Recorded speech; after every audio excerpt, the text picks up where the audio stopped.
For PHNX, I'm Jesse Friedman, and this is the Rattle. Well, the Diamondbacks haven't gotten a whole lot this year from starters Merrill Kelly and Eduardo Rodriguez, both guys out with shoulder injuries. Kelly made 4 starts early in the season. Rodriguez has yet to throw a pitch for his new team. However, according to manager Torey Lovullo, both guys are set to throw sim games on Wednesday and appear to be getting fairly close to making a return. Lovullo said it'll be 3 innings, 50 pitches on Wednesday for Kelly, 4 innings, 55 to 60 pitches for Rodriguez. And Lovullo said that depending on how things go, if things go well, one of those guys could be an option for the Dbacks next week against the Cleveland Guardians. Of course, Rodriguez seems like the more likely candidate there, given that he's a little bit further ahead, throwing a few more pitches. If the Dbacks were to bring up Rodriguez next week to start against the Guardians, they'd be taking him straight from a sim game environment at the complex directly to the majors. Obviously, that's a pretty big difference in terms of talent of hitters. You're talking about rookie ball players versus big leaguers.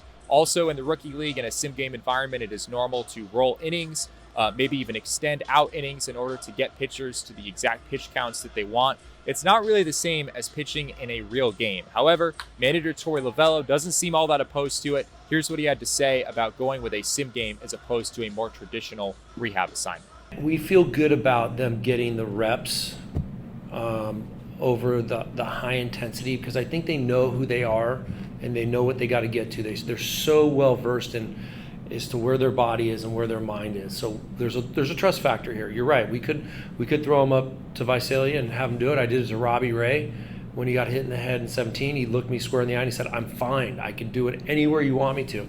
And I forced the issue and sent him to Visalia. He dealt there. He came back and he dealt. So I think everybody can get into their own little space and figure out what they have to do. And it's mostly the reps and getting that pitch count up with the up downs is the most important thing.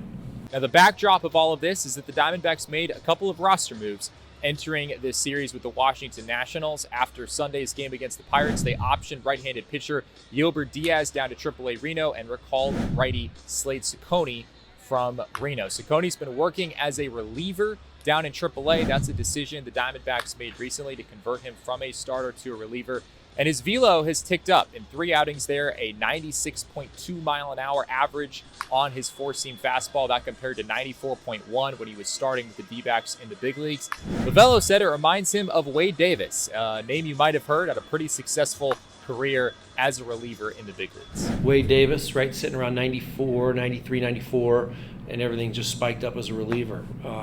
So we explained to him that this was a possibility, that he could rejoin us quickly or more quickly as a reliever than as a starter.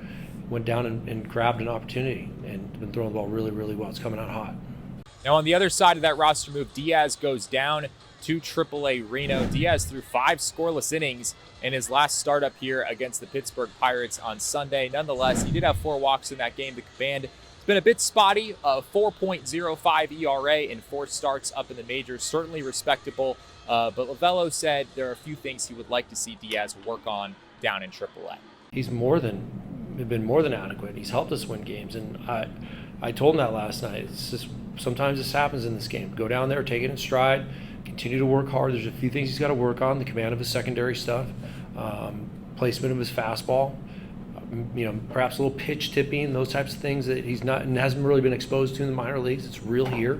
So he's going to go back down there, get recharged up, and make sure that he's ready in case there's some other needs throughout the course of the year, starting needs throughout the course of the year. Now, as for how the Diamondbacks rotation will carry on without Diaz, they do have an off day on Thursday. Lovullo said that it's likely they'll just move everybody up, go with a 4-man rotation this next time through. That can carry them through August 5th. On August 6th, the Dbacks will need a 5th starter or some sort of other situation in order to continue to get them through games. Could Eduardo Rodriguez come up and make his Diamondbacks debut on that day?